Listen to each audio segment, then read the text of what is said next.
அரிசி திரைப்படத்தின்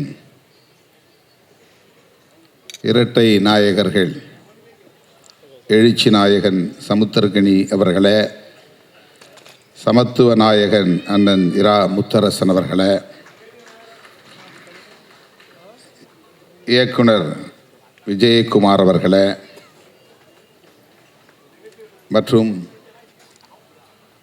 இந்த திரைப்படத்தை உருவாக்கியிருக்கிற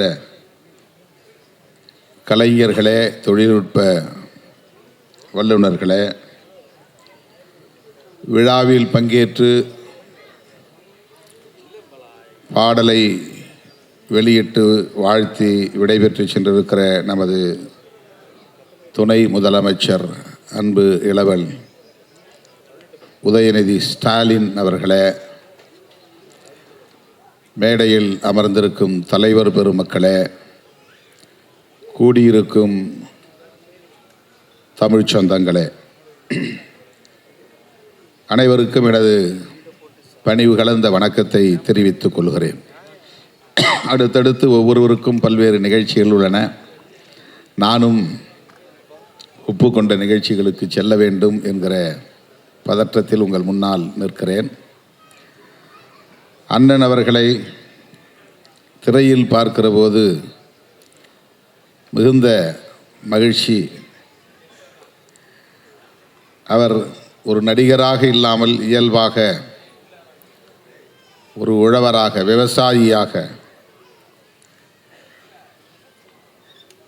பாடல் காட்சிகளில் வந்து போனதை நாம் பார்த்தோம். இந்த திரைப்படம் பொருத்தமான ஒரு காலச்சூழலில் வெளிவருகிறது. அமெரிக்காவோடு வர்த்தக ஒப்பந்தம் போட்டிருக்கிற நமது பிரதமர் மோடி அவர்கள் அல்லது பாஜக அரசு 20 ஆண்டுகளுக்கு வரியில்லாமல் அமெரிக்காவிடமிருந்து உணவுப் பொருள் உள்ளிட்ட அனைத்தையும் இறக்குமதி செய்வதற்கு உடன்பட்டிருக்கிறார்கள். அரிசி உட்பட, கோதுமை, அரிசி உள்ளிட்ட உணவுப் பொருள்கள் உட்பட என்ன பொருளை அமெரிக்காவிலிருந்து இங்கே இறக்குமதி செய்தாலும் வரி இல்லை. 20 ஆண்டுகளுக்கு வரி இல்லை என்கிற உடன்பாட்டோடு இந்த வர்த்தக ஒப்பந்தம் நடந்திருக்கிறது. இன்றைக்கு உழவர்கள் மத்தியில், விவசாயிகள் மத்தியில் இது பெரும் அதிர்ச்சியை ஏற்படுத்தி இருக்கிறது. நேற்று, அதாவது 12ஆம் தேதி, இடதுசாரி இயக்கங்கள், ஐக்கிய விவசாயிகள் முன்னணி எல்லோரும் ஒன்று சேர்ந்து இந்தியா முழுவதும் பொது வேலை நிறுத்தம் நடத்தியிருக்கிறோம். விடுதலை சிறுத்தைகளும் இணைந்து அதில் பங்கேற்றிருக்கிறோம். விவசாயிகள் இனி உற்பத்தியை செய்ய முடியாது என்கிற ஒரு நிலையை நாம் எதிர்கொள்ள வேண்டிய சூழல் உருவாகி இருக்கிறது. ஒரு வசனம், அண்ணன் பேசிய வசனம், நான் உற்பத்தி செய்கிறேன், விவசாயம் செய்கிறேன், நெல்லை உற்பத்தி செய்கிறேன், அதற்கான விலையை தீர்மானிக்க எனக்கு உரிமை இல்லையா என்ற கேள்வியை எழுப்புகிறார். நாம் இந்த கேள்வியில் உள்ள ஆழத்தை புரிந்து கொள்ள வேண்டும். இன்னும் ஆதார விலையை நிர்ணயிப்பதற்கு ஒரு சட்டத்தை கொண்டு வர முடியவில்லை. அரிசியை தவிர அல்லது உணவுப் பொருள், நாம் உற்பத்தி செய்யக்கூடிய அரிசி, கோதுமை போன்ற பொருள்களை தவிர விவசாயிகளின் உற்பத்தி பொருள்களை தவிர மற்ற பொருள்களுக்கு மற்றவர்கள், உற்பத்தி செய்கிறவர்கள் விலையை நிர்ணயிக்க முடிகிறது. ஆனால் விவசாயிகள் தாம் உற்பத்தி செய்யக்கூடிய பொருளை அதற்கான ஆதார விலையை நிர்ணயிக்க முடியாத ஒரு சூழல். இது எங்கே போய் முடியும்?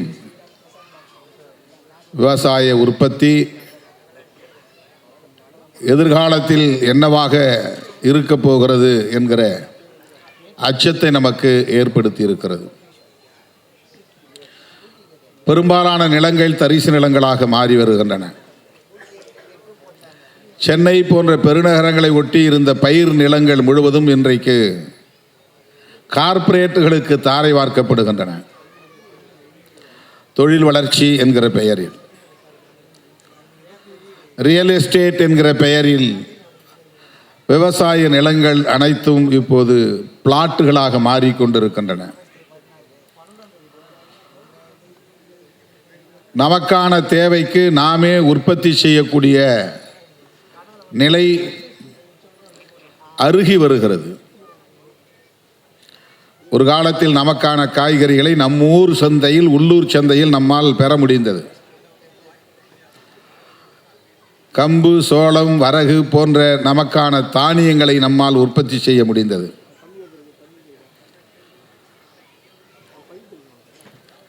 இன்றைக்கு அந்த விவசாயம் இருக்கிறதா என்றால் இல்லை.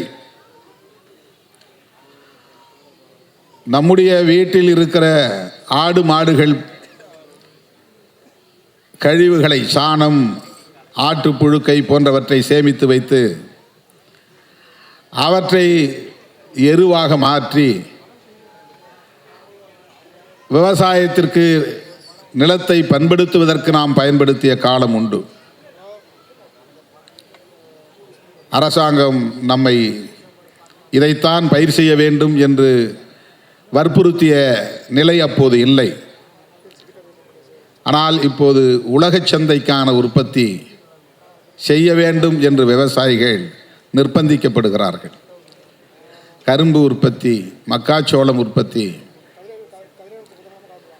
அதற்கு அவன் உரம் கொடுக்கிறான், அவனே பூச்சி மருந்தும் கொடுக்கிறான். விவசாயிகள் சுதந்திரமாக தமக்கான உற்பத்தியில் ஈடுபட முடியாத நிலை மாறி இப்போது அந்த உற்பத்தியையும், அதாவது உலக சந்தைக்கான உற்பத்தியையும் அவன் விரும்புகிறபடி மாற்றி அமைத்து கொண்டிருக்கிறான். அதிலும் இப்போது விவசாயிகளுக்கான சுதந்திரம் இல்லை. நிலங்கள் பறிபோய் கொண்டிருக்கின்றன. கோடிக்கணக்கான மக்கள் நிலமற்ற விவசாய கூலி தொழிலாளர்களாக இருக்கிறார்கள். விவசாயிகள் வேறு, விவசாய கூலி தொழிலாளர்கள் வேறு. விவசாய கூலிகளுக்கு நிலம் வேண்டும் என்று போராடிய காலம் போய் இப்போது விவசாயத்திற்கே நிலமில்லாத சூழல் ஏற்பட்டு கொண்டிருக்கிறது என்கிற ஆபத்து நம்மை சூழ்ந்திருக்கிறது. இந்த நிலையில்தான் நெல் உற்பத்தி, அரிசி போன்றவற்றை குறித்து நாம் இங்கே பேசிக் கொண்டிருக்கிறோம்.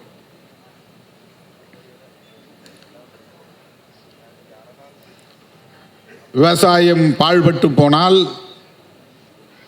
எதிர்கால சந்ததியினரின் நிலை கவலைக்குரியதாக மாறும். வேளாண் சட்டங்கள் எந்த அளவுக்கு உழவர்களுக்கு எதிராக, விவசாயிகளுக்கு எதிராக, விவசாய தொழிலாளர்களுக்கு எதிராக கொண்டு வரப்பட்டது என்பதை நாம் அறிவோம்.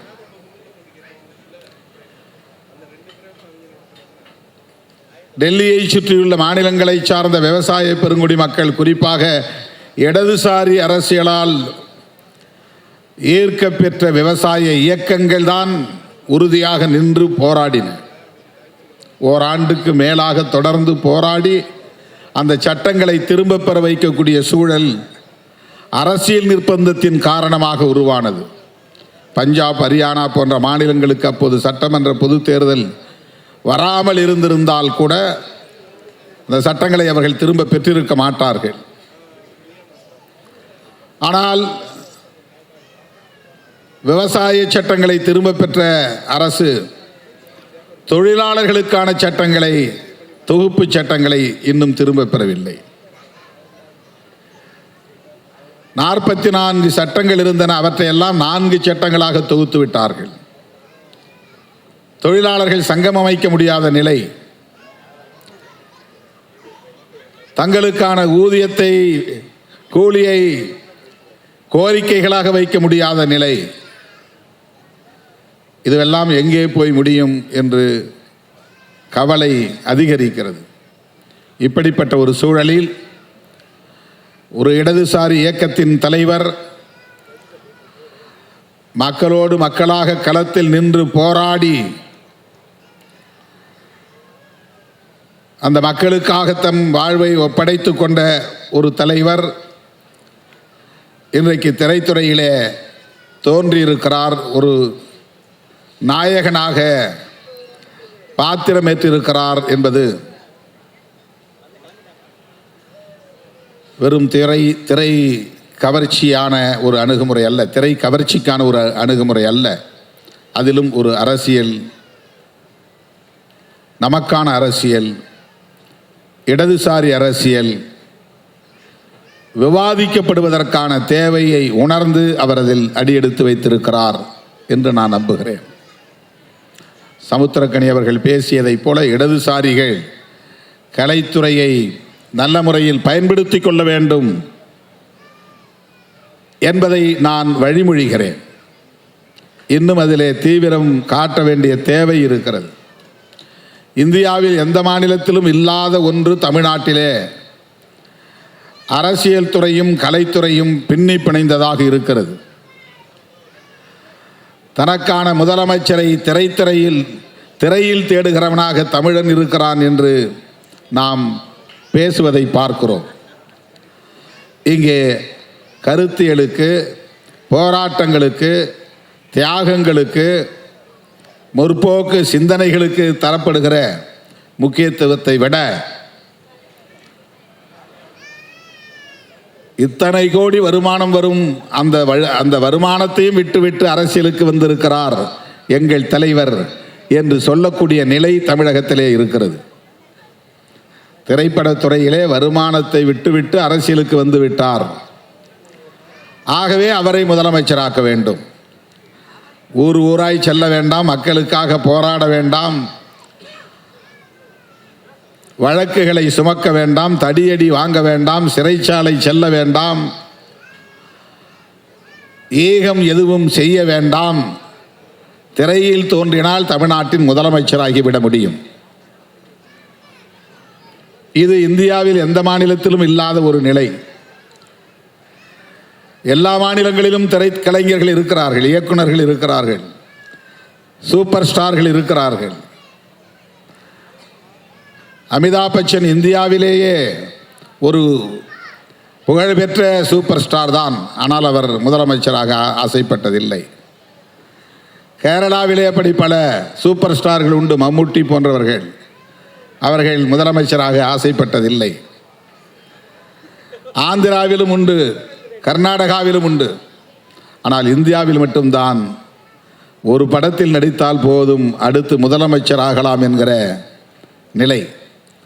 ஜனநாயகத்தில் எல்லோருக்கும் அந்த உரிமை உண்டு, நாம் அதை மறுக்கவில்லை. ஆனால் இந்த சிந்தனை போக்கு இருக்கிறதே, இந்த உளவியல் இருக்கிறதே, இந்த திரைத்துறை தமிழக அரசியல் களத்தில் ஏற்படுத்தி இருக்கிற தாக்கம் இருக்கிறதே, அது ஒரு பிற்போக்கானதாக இருக்கிறது என்கிற கவலையில் இருந்துதான் சமுத்திரக்கனி அவர்கள் இங்கே இடதுசாரிகள் கலைத்துறையில் இன்னும் தீவிரமாக ஈடுபட வேண்டும் என்பதை முன்மொழிந்திருக்கிறார் என்று நான் நம்புகிறேன். பல தோழர்கள் இன்றைக்கு இடதுசாரி சிந்தனை உள்ளவர்கள் திரைத்துறையில் இருக்கிறார்கள். அவர்கள் கம்யூனிஸ்ட் கட்சிகளில் இல்லாமல் இருக்கலாம், சிபிஐ சிபிஎம் போன்ற கட்சிகளை சார்ந்தவர்களாக இல்லாமல் இருக்கலாம். ஆனால் நமக்கு இருக்கிற பெரிய ஆறுதல் திரைத்துறையில் கலைத்துறையில் இடதுசாரி சிந்தனை உள்ளவர்கள் இருக்கிறார்கள் என்கிற அந்த நம்பிக்கை தான். தோழர்களே, இன்றைக்கு வலதுசாரிகளின் அரசியல் மேலோங்கி இருக்கிறது. எந்த ஆயுதங்களை பயன்படுத்தியும் அதிகாரத்தை கைப்பற்றிவிட முடியும் என்கிற உத்திகளை அவர்கள் கையாளுகிறார்கள். மாநிலத்திற்கு மாநிலம் அவர்கள் உத்திகளை மாற்றுகிறார்கள். தமிழ்நாட்டிலே சிவபெருமானை சொல்லியோ அல்லது மகாவிஷ்ணுவை சொல்லியோ ராமபிரானை சொல்லியோ அரசியல் செய்து வெற்றி பெற்றுவிட முடியாது. முருகப்பெருமானை சொல்லி பார்த்தார்கள், வேலை தூக்கி பார்த்தார்கள், அது எடுபடவில்லை. திருப்பரங்குன்றத்தையும் கையில் எடுத்து பார்த்தார்கள், அவர்களின் அரசியல் இங்கே வெற்றி பெறவில்லை. ஆகவே திரைத்துறையை சார்ந்தவர்களை வளைத்து போட்டு அதன் மூலம் ஆட்சி மாற்றத்தை ஏற்படுத்தி, எப்படி டெல்லியிலே ஷீலா தீட்சித்தை மாற்றி கெஜ்ரிவால் அவர்களை அமர வைத்து பிறகு அவரையும் தூக்கி எறிந்துவிட்டு இன்றைக்கு அவர்கள் கனவை நனவாக்கி கொண்டிருக்கிறார்களோ, அதை போல தமிழகத்திலும் அவர்கள் ஒரு உத்தியை கையாள பார்க்கிறார்கள். ஆட்சி மாற்றம் நிகழ்வது அது தவிர்க்க முடியாதது.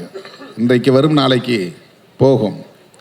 ஆனால் யார், எந்த சிந்தனை உள்ளவர்கள், எத்தகைய சிந்தனை உள்ளவர்கள், என்ன அரசியல் பேசக்கூடியவர்கள், எந்த நிலைப்பாட்டை கையில் எடுக்கிறவர்கள் ஆட்சியில் இருக்க வேண்டும் என்பது குறித்த பார்வை நமக்கு தேவைப்படுகிறது.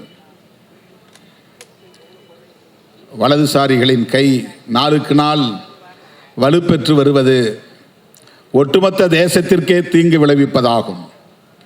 அமெரிக்க அதிபரோடு போட்டிருக்கிற இந்த ஒப்பந்தம் அதற்கு ஒரு சான்று. விவசாயத்தை பாதுகாக்க வேண்டுமானால், விவசாயிகளை பாதுகாக்க வேண்டுமானால், விவசாய கூலி தொழிலாளர்களை பாதுகாக்க வேண்டுமானால் இந்திய மண்ணில் இடதுசாரி அரசியல் இன்னும் வலுப்பெற வேண்டும். அனைத்து தளங்களிலும் அது விரிவடைய வேண்டும்.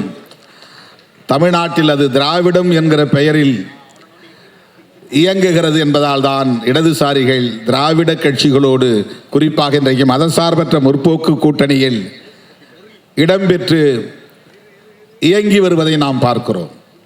பெரியார் அரசியலும் மார்க்சிய அரசியலும் அம்பேத்கரிய அரசியலும் ஒரே நேர்கோட்டில் பயணிக்கக்கூடியவை.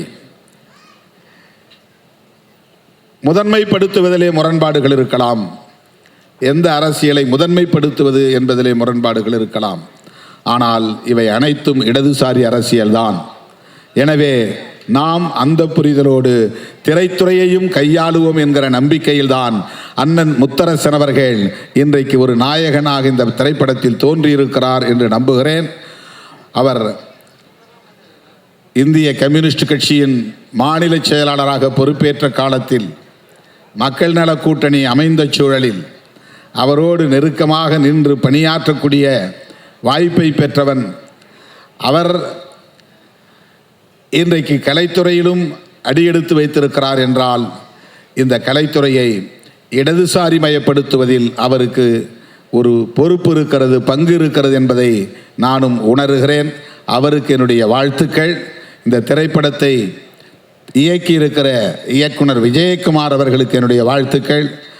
நாடறிந்த புகழ்பெற்ற திரைக்கலைஞர் சமுத்திரக்கனி அவர்களுக்கும் என்னுடைய நெஞ்சார்ந்த வாழ்த்துக்கள். இந்த திரைப்படம் மக்களின் ஏகோபித்த ஆதரவை பெற்று வெற்றி பெற வேண்டும் என்று வாழ்த்தி வாய்ப்புக்கு நன்றி கூறி முடிக்கிறேன். நன்றி, வணக்கம்.